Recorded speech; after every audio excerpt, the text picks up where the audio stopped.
Salman, class শুরু হয়ে গেছে প্রায় 25 মিনিট। হ্যাঁ তো এত লেট করে আসলে যে? একটু কাজ ছিল স্যার।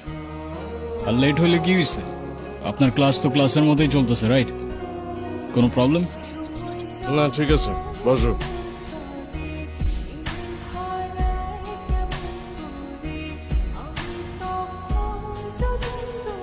तो दूसरों को मार कर ही जिंदा रह पाए।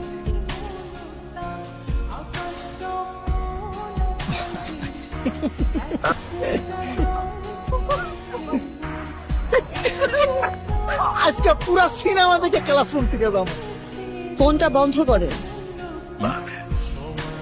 এটা ক্লাসরুম, সিনেমা হল না। কে তুমি?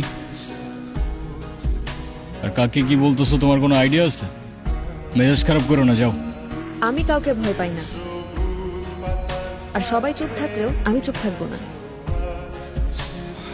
এখন তুমি কাউকে ভয় পাবা কি পাবা না সেটা তোমার প্রবলেম, আর আমাদের এন্টারটেনমেন্টে ডিস্টার্ব করলে সেইটা আমার প্রবলেম।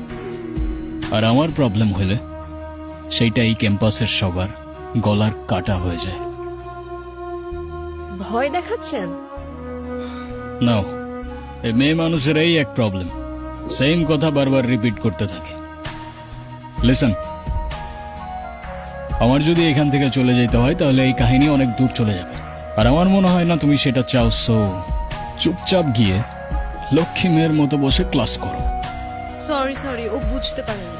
এই চল তো। তো বুঝতে না পারলে বুঝাও। বাস, বাদ দে। আরে হয়তো অবুঝ। ওই মুভিটা ছাড়াও।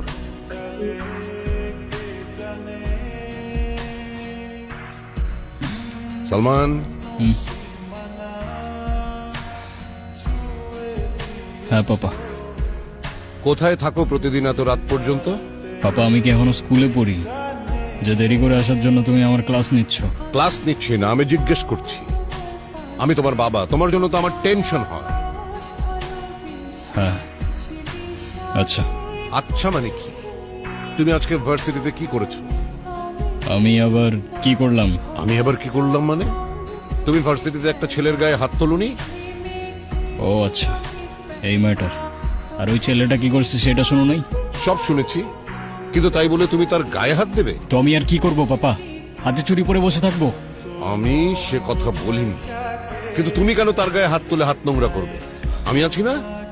এরপরে এমন কিছু হলে তুমি আমাকে আগে বলবে, বুঝেছো?